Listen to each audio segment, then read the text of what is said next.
The businesswoman stood in front of our group and told a story from her past. She had decided to leave her employer even though she loved her job. She found a position with a competitor and gave her 2 weeks' notice. When the senior partners of the firm she was leaving heard this, they threw a lavish dinner in her honor. One by one, they stood at the podium and told how much this lady had meant to their firm. As a final gesture of gratitude, they presented her with a large, exquisite Waterford crystal vase.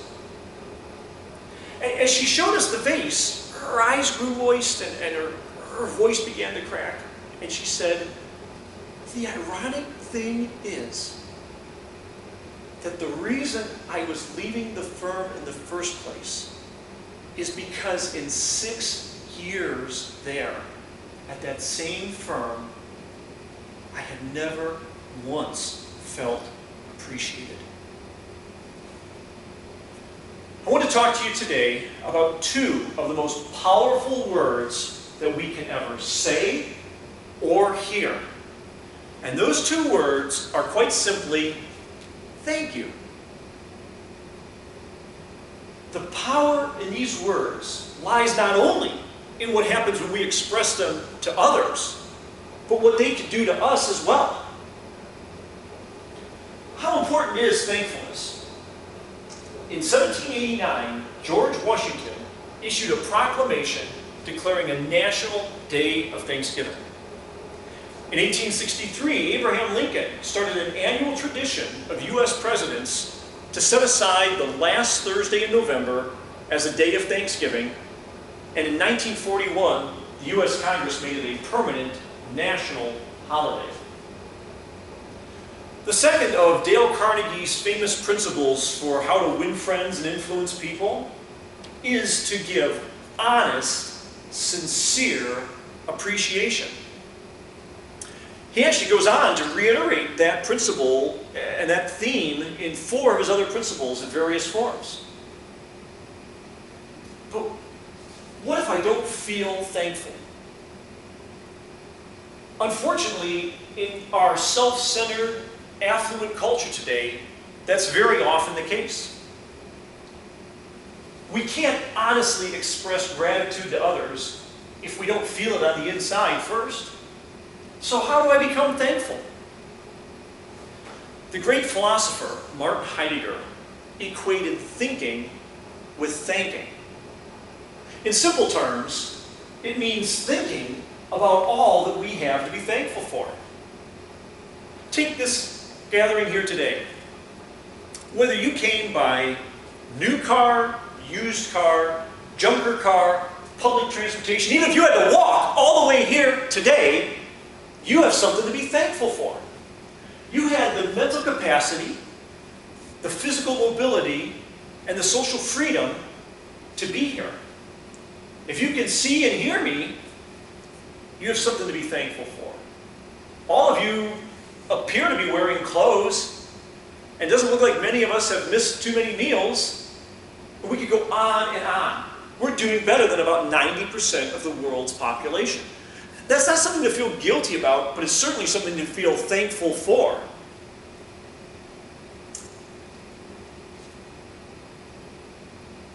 But what about when life is difficult? What about when things just aren't going the way I would like? This is where we go back to that giving thanks in all circumstances. We need to look for the blessings, however small, in every situation. Perhaps it would help to memorize the little rhyme that goes, "I had the blues because I had no shoes, till upon the street I met a man who had no feet." That'll help us keep it in perspective. My friends, the power that an attitude of thankfulness will give you is immense. It'll give us the power to be free from discontent and self-pity and whining. It'll give us the power to look at all we have to be thankful for and recognize that it wasn't owed to us. That'll keep us free from becoming obnoxious and proud and pompous. It'll give us the power to recognize that even if we consider ourselves self-made, that we need to be thankful for the mental ability, the health, the drive, and the ambition to become who we are. There were no guarantees for any of that.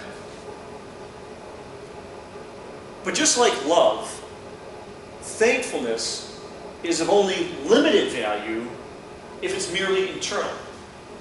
We need to express it to others. We need to bless the lives of others and help them to improve in some way. I have thank you notes in my files from situations in the past where I didn't think I had really done very much.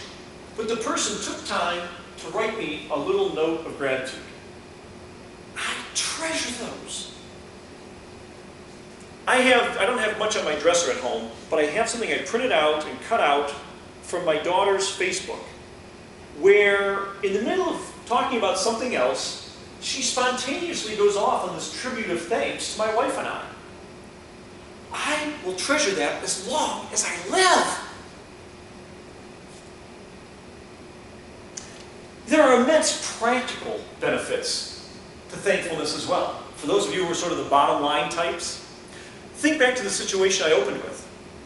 If the partners in that firm had said thank you to that lady regularly, maybe dropped her a little note of gratitude, they could have spared themselves the hassle and the expense of the dinner, the vase, having to train a replacement, and the agony of losing a key employee to a competitive firm. Most of you are probably familiar with the waitress from Chagrin Falls who treated an elderly customer with kindness. And as a result, when he passed away, he left his entire estate to her, which enabled her to go to college and dramatically impacted her life. We don't need to necessarily go to that extreme, although it's certainly inspiring. But we need to think about what each of us can do each and every day to show gratitude to others. The hit song, "Thank You for Being a Friend" by Andrew Gold, there's a verse that goes, "If you threw a party, invited everyone you knew, you would see that the biggest gift would be from me, and the card attached would read, 'Thank you for being a friend.'" A card is more than most people would dare hope for. Forget about the gift, forget about the party, those are nice. What about just a note of gratitude saying, "Hey, thank you for being a friend"? I want to challenge you in the next 24 hours to express thankfulness to someone in your life. It could be a parent, child, spouse, teacher, student, friend, employer, whomever. Maybe you're garbage men. I'm thankful for my garbage men, and I express it whenever I can. Oh, sure, they leave the can in the middle of the lawn sometimes, and it seems like their truck is always blocking my drive just as I'm trying to leave.